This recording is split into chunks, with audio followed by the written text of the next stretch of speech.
All right, so I've given you guys a lot of information, and this is probably the only place in much of this stuff you've never heard before, but that's why I do it, because we live in a medically pharmaceutical driven society. We're about 5% of the world population. We consume about 75% of the world's pharmaceutical drugs, and we're 40th in overall health. So, does it make medicine evil? It doesn't make doctors evil. It doesn't make me or you evil for taking the medication. But the system just doesn't work, and people know that, and it's a profit motive thing. And just be aware of it. There's a time and a place for medicine. I'm not, they're not judging anything or anybody.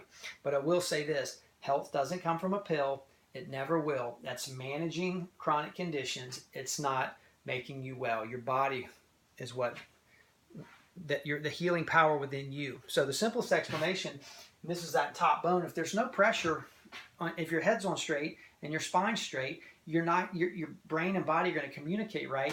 You're going to work right. You're going to work as good as you can be. So whatever your genetic potential for quality and quantity of life, that's what we want you to get to. It might only be 60. It might be 120. But whatever it is, we want you to reach it.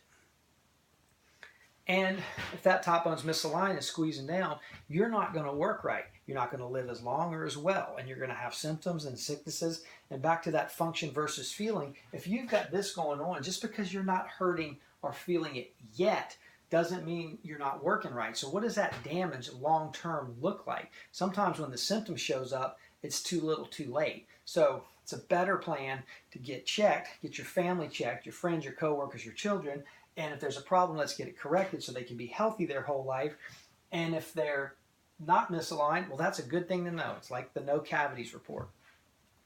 So I'm going to tell you the making a difference story. Does anybody know the starfish story? Yeah, you've heard it?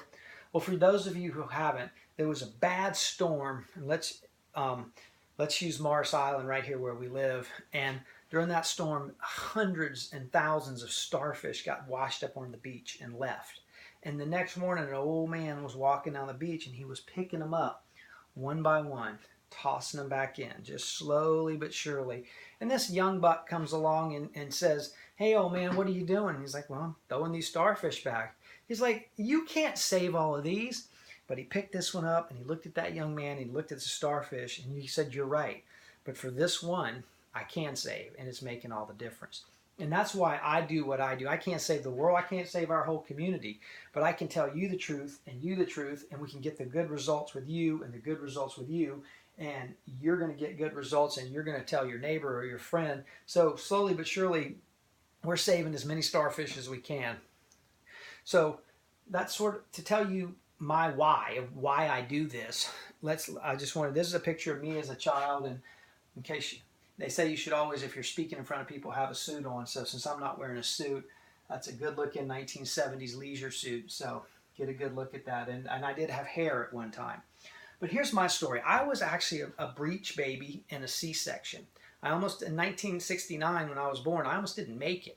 And then I played football all the way through college.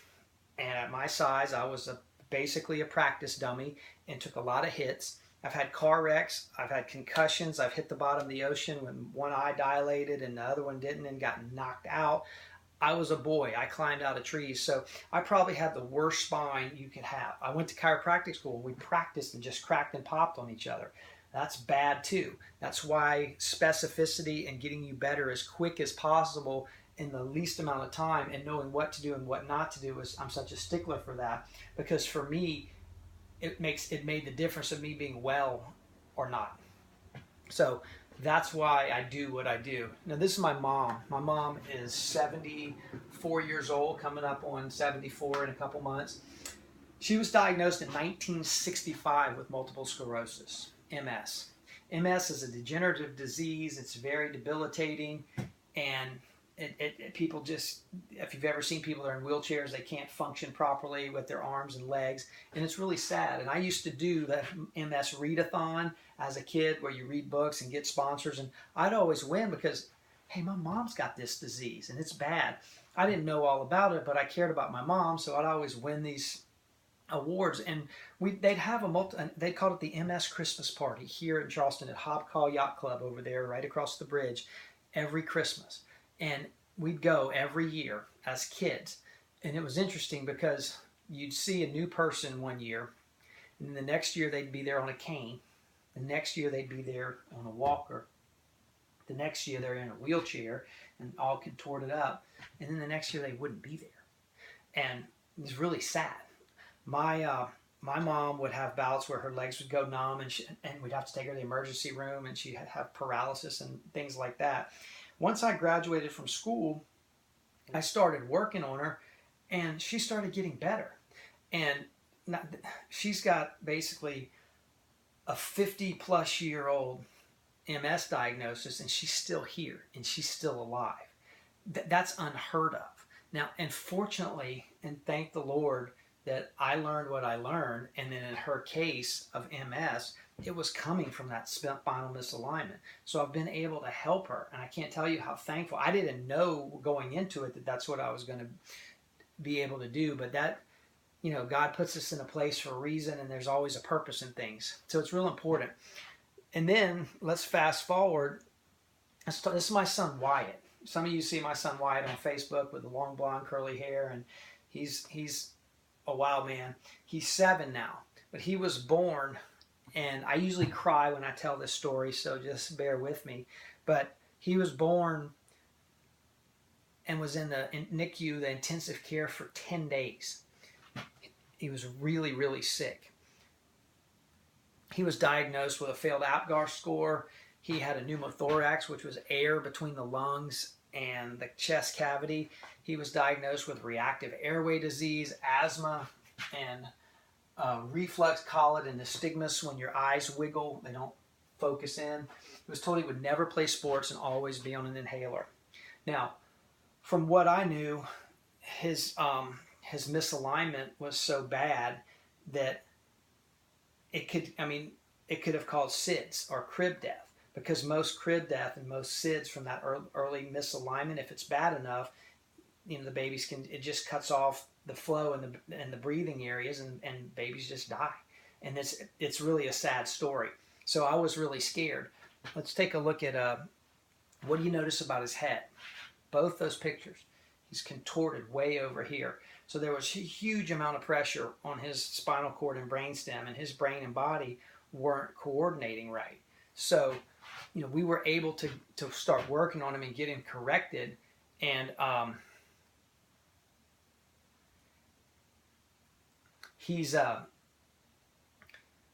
took a while and it took some healing, but he was homeschooled last year. But the year before that, when he was in kindergarten, he didn't miss a day of school. He's the healthiest kid in his class.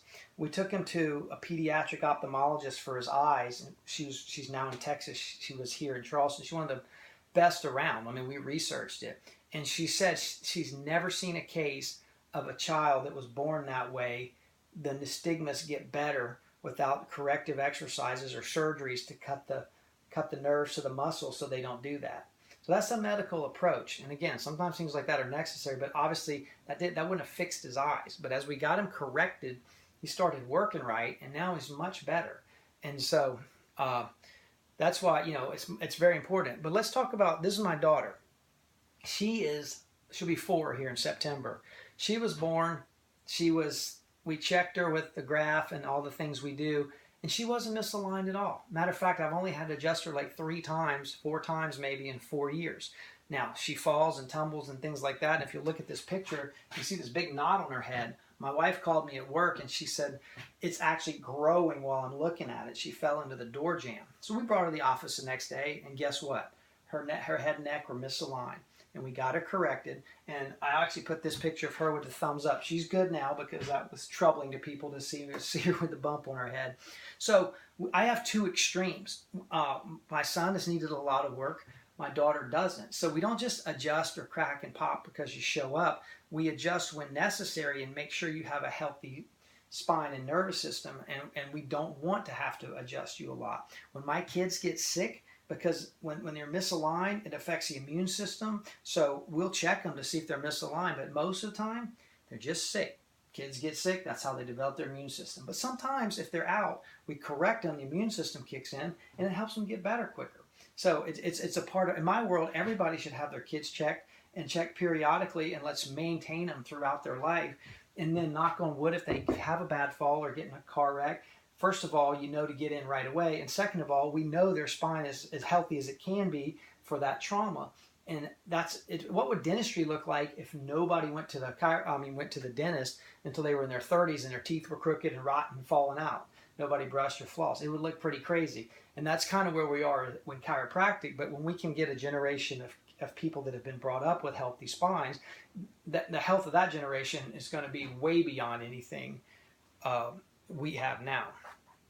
So this is my family, and it's my wife, and people say, do you work on her spine?